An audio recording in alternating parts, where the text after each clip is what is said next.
Bismillahirrahmanirrahim. Alhamdulillahi rabbil alamin. Wa afdalus salati wa tammut taslim ala khayri khalqillahi ajma'in. Nabiyyina Muhammad wa ala alihi wa sahbihi wa man tabi'ahum bi ihsan ila yawmiddin. Allahun e madhruar e falenderojmë dhe vetëm prej tij ndihmë dhe falje kërkojmë. Ndërsa ne vazhdojmë me tutje me ligjëratat tona të zakonshme tash në këtë muaj të bekuar pas namazit të sabaut.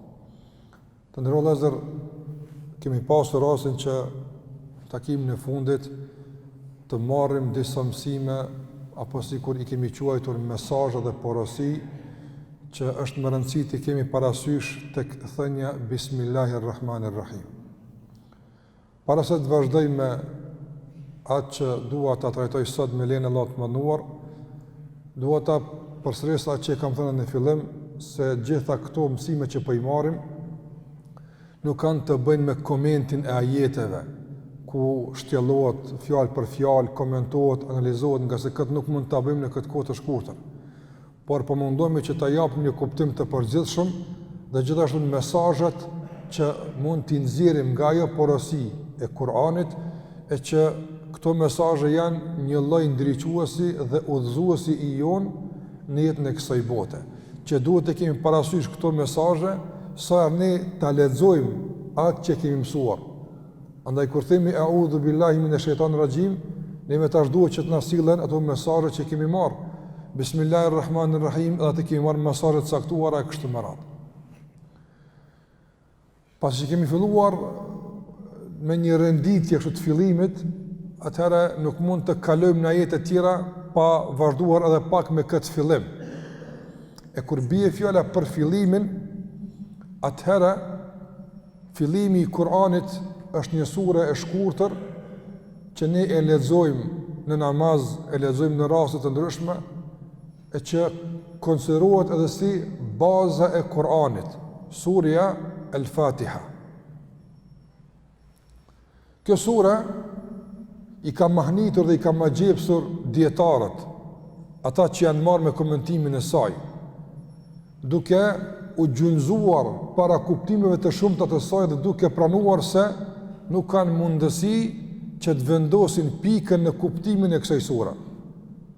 Prandaj edhe një nga dietarët e ka shkruar një libër ku ka përmendur do të thotë mahnin e tij dhe magjepsin e tij me surën El-Fatiha. Ne nuk do të kemi mundësi thash që të marrim komentin e fjalë për fjalë, por dua që ta marr pjesën e parë të kësaj sure e sot, duke u munduar që të përcjellë disa mesazhe të rëndësishme që neve na duhen. Të kemi parasysh sa e lexojmë këtë sure apo sa e ndëgjojmë këtë sure. Sura El-Fatiha, sikur që dini, të nderuar vëllezër, fillon me fjalën Elhamdulillahi Rabbil Alamin, Ar-Rahmanir-Rahim, Maliki Yawmiddin. Kjo është ajo që do të flasim sot për të. Fillimisht një kuptim i përgjithshëm i këtyre tre ajeteve, Allahu xhallahu ala fillon këtë sure me falënderim dhe lavdërim të tij. Andaj thot, falënderimi dhe lavdërimi i takon Allahut, Zotit dhe kujdestarit dhe furnizuesit dhe sunduesit të botrave. Ar-Rahmanir-Rahim e kemi marrë të Bismillahir-Rahmanir-Rahim, i gjithëmëshirshëm me mëshirë të përgjithshme dhe mëshiruesi me një mëshirë të posaçme dhe atyre që kanë besuar në te dhe falenderojnë. Maliki Yawmiddin është sunduesi dhe gjykatësi i ditës së gjykimit, i ditës së llogaridhënies. Kjo sure ka filluar me një dëshmi të madhe, që kush mediton më thellë rreth saj, padyshim se ndoshta nuk mund të shpëton rënqjethes së trupit nga madhëria e Allahut e shprehur në këtë fillim. Alhamdulillahi Rabbil Alamin. Falëndrimi i qoftë Allahut. Rabb është ai që kujdeset, ai që i ka në dorë të gjithë, El Alamin, të gjitha botrat që ne i shohim dhe nuk i shohim, i prekim dhe nuk i prekim, i ndim dhe nuk i ndim, të gjitha ato botra, Allahu është kujdestari i tyre. Prandaj Allahu thot Elhamdulillah. Falëndrimi i qoftë Allahut. Në qoftë se ti pyet e pse veç Allahut i qof falëndrimi, përgjigjja është Rabbil Alamin. Nga sa është kujdestari i botëve, ai është furnizuesi, prandaj është normal që atij t'i kanë falëndrimi dhe mirënjohja. E kur e kupton se e tërë çështja është në dorën e tij, ndoshta mund të kap një lloj frike se nëse Allah më gjykon me drejtsinë e tij, shpesh e mbledh pa furnizim, shpesh e mbledh pa rrugdalje. Nëse Allah më gjykon në bazë ato që meritoj, shpesh nuk e meritoj furnizimin dhe kujdesin. Andaj për të larguar këtë presion dhe këtë ngarkesë, Allahut Ar-Rahman Ar-Rahim.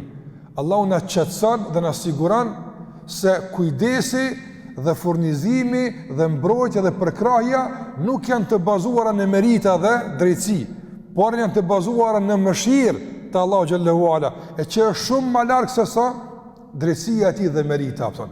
Andaj që nga fillimi ti fillon që të ndihesh lirshëm, komod, i qetë, të ndihesh një prehje në fjalët e Allahu xhallahu ala, nga se po të siguron se shpesh herë ti nuk meriton atë që e merr, por të jap Allahu në bazë të mëshirës së tij. Shpesh meriton të dënohesh, nga sa është kujdestari dhe ai mund me dënuar në forma ndryshme, mirë po ai të siguron se shpesh herë e eviton dhe e menjonon këtë dënim prej teje, nga sa ai është Ar-Rahman Ar-Rahim. Pastaj Allah thot Maliki Yawmiddin. Dita e llogaridhënies. Është një ditë që do të japim llogari për çdo gjë në kësaj bote. Edhe këtu mund të na kap një lloj panike, një lloj frike. Kush ka mundësi që të dalë te Allahu barabart? Kush ka mundësi te Allahu të dalë 100% i shpëtuar? Andaj kjo mund të prodhoj një lloj zhgënjimi të na, një lloj dekurajimi për të vazhduar më tutje në adhurim. Ka të ketë lodhësh, ka të ketë përpjekësh. Por e rënon këtë frikë dhe këtë vezvese të shejtanit Ar-Rahman Ar-Rahim. Andaj edhe kujdesi dhe furnizimi është në bazë të mëshirës, por edhe gjykimi është në bazë të mëshirës. Prandaj ka thënë pejgamberi sallallahu alaihi wasallam se inna lillahi mi'ata rahma. Allahu xhalla xhelaluhu e ka ndonë mëshirë në 100 pjesë. Një nga kjo mëshirë e ka zbrit në tokë që mëshirohen mes tyre krijesat, ndërsa 99 pjesë të kësaj mëshire e ka rezervuar për ditën e gjykimit. Sa është e mëshira ditë, subhanallahu e madhe. Në qoftë se një pjesë e kësaj mëshire, shiko këtë botë sa ka mëshirë, sa ka rahmet, sa ka dashuri mes njerëzve, e si është ditën e gjykimit. Andaj, kjo sure në fillim të shton dashurinë ndaj Allahut, të motivon për të adhuruar, të motivon për t'ju përullur, të motivon për t'ju kthyer përkundër mangësive që i kemi, përkundër të metave, përkundër mëkateve. Allahu xhallahu ala të stimulon, nga se tek e fundit nuk i ku me ik prej tij, nga sa është kujdestari, dhe nuk i ku me ik prej tij, nga sa është gjykatësi që para ti me dhon llogari, s'ki ku me shku. Por në anën tjetër, mos u zgënje, mos u dorëzo, por beson në mëshirën e tij, e cila i fal të gjitha mëkatet, i plotson të gjitha të metat e kështu me radhë. Dhe sura Fatiha është një hapëse e madhe që neve na jap shpresë dhe thash na ushqen me dashurinë e Allahut xhallahu ala. E mesazhet e kësaj sure, mesazhet porosit, mesazhet ndriçuese të kësaj sure, të kësaj pjesë të kësaj sure, që duhet të kemi parasysh, janë shumë prej tyre. Dua t'i përmend 3 ose 4 në shpejtësi. Mesazhi i parë të ndërlozur që na jep kjo sure, kur na meditojmë këtë sure dhe e shohim, mesazhi i parë është se obligimi parsor i krijesave ndaj Allahut dhe çështja më madhore që ka të bënë me Allahun, edhe obligimi apo e drejta kryesore e Allahut te krijesat është falënderimi dhe mirënjohja. Falënderimi dhe mirënjohja. Na jemi shfrytzues të begative të Allahut azza xal. Dhe dhuruesi i begative është kush? Allahu xhalla xhelalu. Nuk mund të vazhdojmë më tutje me adhurim në qoftë se nuk e kemi të rregulluar sistemin e falënderimit ndaj Allahut xhalla xhelalu. Nëse nuk dimë me falëndëru, atëherë namazi është një mekanike. Agjerimi është një rutinore. S'ka shpirt asgjë, nga se çdo gjë është bërë për ta falëndëruar Allahun e Madhnuar. Dhe sikur që kanë dietarët, Islami ndërtohet në 2 shtylla kryesore: sabrun wa shukrun.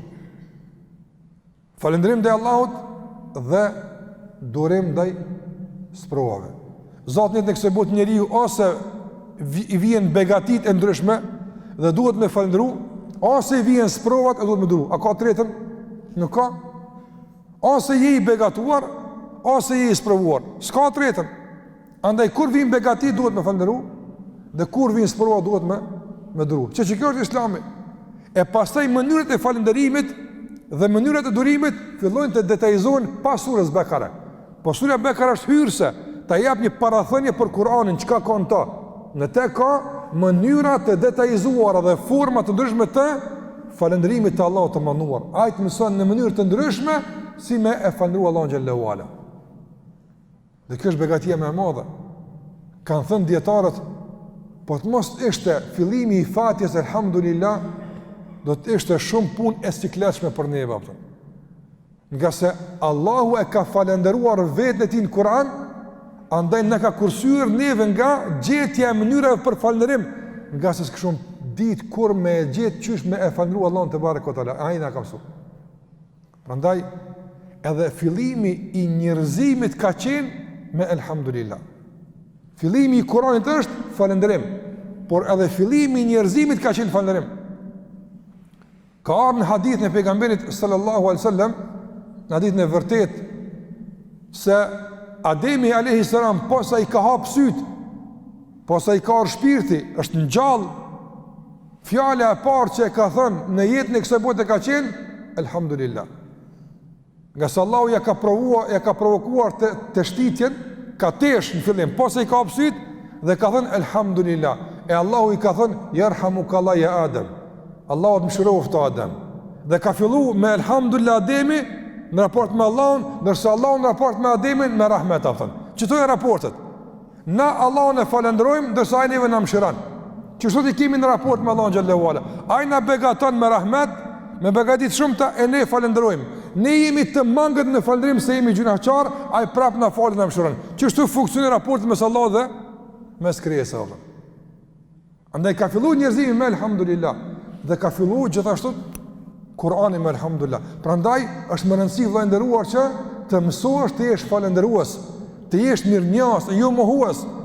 E nga falërimi ndaj Allahut është ti falënderosh njerëzit, të gjithë ata që janë shkaktar për çfarë lloj mirësie ndaj teje, duke filluar nga prindrit e pastaj nga mësuesit, e arsimtarët, e këtë kush të ka mësu, e kush të ka udhëzu, e kush të ka ndihmu, kush do qoftë. Duhesh të mësohesh të falënderosh. Nga se falënderimi ndaj njerëzve është pjesë përbërëse e falënderimit ndaj Allahut. Prandaj falënderimi është kaptinë e madhe e kuptimit të drejtë të besimit ton edhe të lidhjes tonë me Allahun xhallahu ala. Kjo është porosia e parë e surës Fatiha. E dyta është se na po flasim për begati dhe për falënderim. I tërë ky falënderim është një përpjekje e robit që Allahun ta falënderon. Na e dim se nuk kena mundësi Allahun me e falëndëruar sikur sa e meriton. Me çka e plotësojmë ne këtë mungesë të falënderimit? Me robërinë tonë ndaj tij, me porulje. Prandaj unë e di se si kumbo që duhet, po s'di më mirë atë. Si të porulesh, si të robërohesh para dikujt, apo pjesën e mbetur të punës së pakryer ta fal atë. Prandaj robërimi ndaj Allahut e plotëson falënderimin.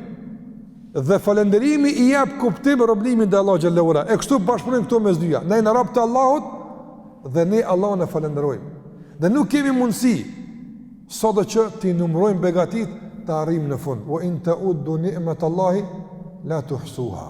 Nuk kemi mundësi me numëru begatit të Allahut xhallahu ala. Prandaj çdo begati që e ke, gëzohu nga sa është pe Allahut. Nuk lejohet, është jo falënderuese, është mos mirënjohës, është keq kuptim i fesë i surës Fatiha që njeriu me i nënçmu begatit. Apo e nënçmi i begative si bëhet? Në forma të ndryshme. Një nga ato është me nënçmua që e ka e me lakmua që se ka. Kjo është një mënyrë shumë e keqe e nënçmime dhe përbuzës e begative. Ndërsa në qoftë se dën me pas atë që nuk e ki, vlerësoj atë që e ke apëtën. Në qoftë se vlerëson atë që e ke dhe falënderon, ta jap Allah atë që se ke apëtën. Kjo rregull. Prandaj shpesh njerëzit thonë, s'ka kohë, ka u bereqeti apo s'kemi kohë. Ka kohë sa dush, po na rrjedh koha, po na humb koha. Je mirënjohës për kohën që e ke. Shfrytëzoj sa të ke mundësi, ke me pas Allah ta jap bereqetin e kohës së tjetër të mbetur që ti po duhet apo. Porosia e tretë të ndërlozë e surës Fatiha është Se Allahu xhallahu ala thot Maliki yawmiddin, gjykatësi i ditës së llogaridhënies. Kur ndëgjohet për llogaridhënien, çfarë të shkon mendja aty? Çfarë mesazhi na dërgon kjo pjesë e jetës? Llogaria a bëhet me atë që ka diçka apo me atë që s'ka kurrgjë? Në njëri kurrgjë s'ka. Çka kemi llogaritaj? Kur s'ka llogarit, kurrgjë s'ka. E kjo është njëri vdekur apo? Njëri inekzistent që s'ekziston fare. Njeriu si të vjen jetën e kësaj bote, fillon me pas. A mirë, a keq, kjo diçka tjetër, ai fillon me pas. Fjalët e tij, veprat e tij, besimin e tij, bindjet, qëndrimin, sjelljen, edukatën, moralin, këto janë pasuria e tij. Këto bën bashk, nesër të Allah jep llogaria. Andaj fjala Malik Yawmiddin e përkujton besimtarin për kujdesin që duhet me pas në pasurinë që nesër kam i dhënë llogari për te për Allah xhela xhelaluhu. Kujdes, llogaritë vetën tënde, para se të llogaritesh. Llogaritë fjalët e tua, llogaritë veprat e tua, llogaritë qëndrimet e tua, llogaritë vetën tënde dhe shumë ashpër, llogaritë vetën tënde shumë në mënyrë të detajzuar. Në qoftë se dëshiron që llogaria të Allahut të jetë nesër e lehtë atë. Dhe mundohu që ta lehtësosh llogaridhënien te Allahu xhallahu ala nesër duke ndërmarrë veprime të shumta që na ka përmend pejgamberi sa se ato na e lehtësojnë llogaridhënien. A din çka ta lehtëson llogaridhënien për Allahut? Shumë janë. Një nga ato është mbuloja të meta të tjerëve ti mbulen Allahut meta ty. Rregull. Sa kit meta, me bë me të zbulu Allahu xhallahu ala të vështirësohet llogaridhënia. Andaj kit din të meta që ka dikush, mbuloja të metat. Mos i zbulo të metat e të tjerëve, ti mbulen Allahu ty të metat e tua. E kujtja ka mbulu Allahu të metat, ky ka dhënë llogaritë e lehta. E para. E dyta, falja u atyre që kanë bërë gabim ndaj teje, që Allahu ty më ta falë. Falja ndaj njerëzve e bën llogaridhënien e lehta. Aja që e bën llogaridhënien e lehtë gjithashtu tek Allahu xhallahu ala është largimi i brengave të njerëzve që i kanë dhe zgjidhja e problemeve të tyre. Njerëz kanë lloj brenga, kanë lloj probleme. Sa më tepër ke mundësi dhe përpjekesh që njerëzve tu ndihmosh me i largu brenga dhe me i zgjidh problemet, ti largon Allahu brengat e ditës së gjykimit dhe ti zgjidh Allahu problemet e ditës së gjykimit. Andaj ti këtu largon brenga, Allahu të largon brengat e llogaridhënies dhe lehtësohet llogaridhënia.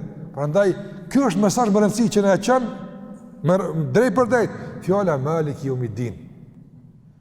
Dhe gjithashtu për fund po e them, fjala Maliki Yawmiddin të ndërlozur sa e lexojmë në Kur'an është një lloj këndellje, është një lloj ndoshta edhe ringjallje për neve nga goditjet e shumta që i kemi pësuar në jetën e kësaj bote. Njeriu jetën e kësaj bote habitet me shumë gjëra të kësaj bote. Jo punë, jo angazhim, jo problem, jo familje, edhe rrallë herë na bien në ndërmend se kena me vdek, kena me dalë për Allah xhalla xhelaluhu. Habitet njeri. I sheh sillet e njerëzve, pothuajse ky fare s'ka me vdek, si paramendon si jeton. Dhe jeta e kësaj bote me angazhime dhe problemet e saj e vdesin ose po them e zben në maksimum gjallërinë që duhet me e pas besimtari, këndelljen dhe vëmendjen që duhet me e pas për llogaridhënien. Dhe kjo zbehje nëse vazhdon, atëherë rrezikon me një llogaridhën të vështirë për Allah xhallahu ala. Andaj vije fjala Maliki Yawmiddin të këndell. Apo ti ke qenë jashtë kur vish e ndëgjon Maliki Yawmiddin, ka dalë se ka jetë probleme i bëj zgjidhje po Allahu çka i bëj? Ka i tjerat mund tash e vdes, çka bojnë pa ty? Gjindë njerëzit tek e fundit. Mos mendon se nuk mundën pa ty e pa mua po. Vështirësohet për dikan, lehtësohet për dikan, megjithatë nuk ka lehtë, sprovësht, por njerëz kalojnë. Masi kanë vazhduar njerëzit me jetu, mas Muhamedit sallallahu alaihi wasallam, sahabët e kanë pasur vështirë pa problem, por është dashur me u organizu, me u sistemu, me vazhdu, çka më bë? Andaj pa gjithë kanë vazhdohet. Mos mendo se përfundon njerëzimi me ty apo. Mos mendo se ti nëse që u krym punë njerëzve, apo këta kanë me mos vet keq, e kanë njerëzot në vet. Ti mundon me bo mirë po në mirësinë ndaj tjerëve, mos harro veten tonë. Ma i rëndësishmi je ti për veten tonë, pastaj të tjerët. Jo në kuptim të individualizmit, por në kuptim të pastrimit dhe shpëtimit. Sa njerëz për me bëu dikujt mirë e ngarkon vetëm me gjuna. Për me bëu dikujt mirë i shkel obligime që kanë te Allahu Azza wa Jall. Jo, kam obligim këtu, kjo më rëndësi. Mirë po, më rëndësi është para kësaj obligime që i kam ndaj Zotit dhe ndalesa që i kam para Allahut të madhruar. Andaj Malik Yawmiddin është këndellje nga hutia, nga gafleti, nga habia, e që fatkeqësisht është bërë e shpesht dhe është bërë diçka shumë e përhapur në mesin tonë. Gafleti është shumë i keq. Gafleti kur e prek zemrën e fut në gjumë. E kur bie zemra në gjumë, atëre shpartallohen ushtarët, veshët dikon, syni dikon, nëse s'ka kush i sistemon, s'ka kush i organizon, ndërsa organizatori dhe sistemuesi i qenjes tonë që tjetë e drejtuar ka Allah është zemra e gjallë, aktive. E aktivizon dhe e gjallëran këtë zemër besimi i drejtë në Allahun dhe ndjenja e vazhdueshme se kena me dhënë llogari për Allahut të mënduar. Për fund dua të them këtë porosi të ndërlozur. Paramendo jeton me këtë paramendim, nga se kjo është realitet.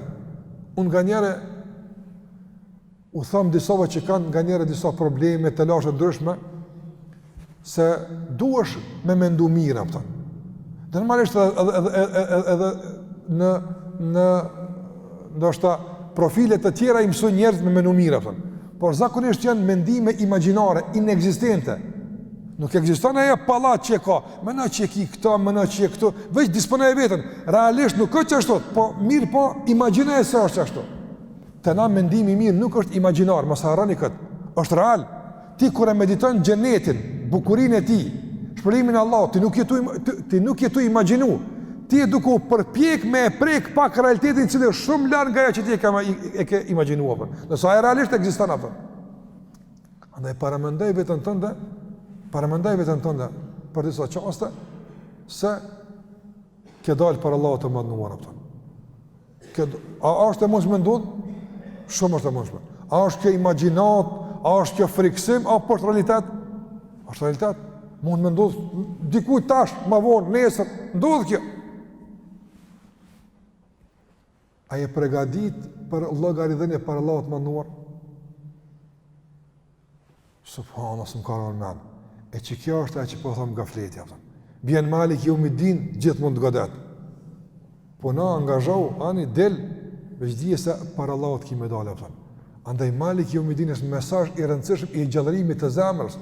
Është porosi e rëndësishme hyjnore që na e rregullon agjendën e preokupimeve, na e rregullon agjendën e angazhimeve, na e motivon zemrën, na inkurajon përkundër dekurajimeve dhe zhgënjimeve. Nuk lejon që besimtari me u zhgënjy, nuk lejon që besimtari me u plagështu, nuk lejon që besimtari me kon dembel, nuk lejon që të jetë përtac, nga se e aktivizon fuqinë e tij dhe energjinë e tij. Fjala Malik Yawmiddin. Po ki me dal për Allahut dhe s'ka këthim mrapa. Këtë jetë e ki, andaj s'ka ku mu anku, leja ankesat. Kur hinë gjenet tani kaj, se i ku që më dhim ka kur më konë dënja, ani atje kaj, atje e kanë kaj, kur shkaj shkujtaj, ama këtu s'ka vakt. Hec, vazhdo më tuti tash, që shkët është dënjaja? Njëre ullet edhe vajtan në 20 vjetë një sana për. O krye e mund, këshirë për para. Nga si jetë është shkurta, e kush në sistemon jetën këtë njërë, që të shikojmë për para të organizohemi, të mbledhin fuqi, energji, ambicie, e keq i ceka. Mesazhi i Allahut Malik Yawmiddin.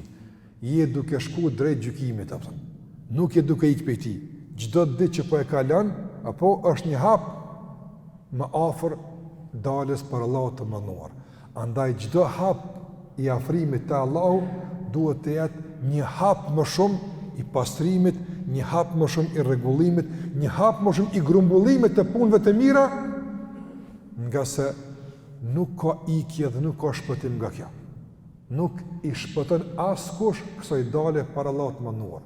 kemi nevojë për gjallërim të zemrave dhe kemi nevojë për pastrim të zemrës nga gafleti dhe habia dhe hutia, e këtë në mënyrë të mrekullueshme na bën fjala Maliki Yawmiddin. Dhe kjo është mesazhi i fundit që del nga fillimi i surës Fatiha. Allahu na ngjall zemrat tona. Allahu na bëft të vëmendshëm që të punojmë për interesin dhe dobinë tonë, që te Allahu të dalim faqebardh. Dhe gjithashtu Allahu na mëson të jemi rob të Tij falëndërues, mirënjohës dhe të jemi nga ata që janë të mëshirshëm dhe mirënjohës ndaj tjerëve, nga se të gjitha këto janë porositë e fillimit të Kuranit surës El-Fatiha. Ka mbetur pjesa e dytë, do të vazhdojmë inshallah në takimin e ardhshëm, nëse për sot me kaq për do fund Allahu i shpëbleft. Sallallahu ala Muhammad wa ala alihi wa sahbihi sallam taslima katira.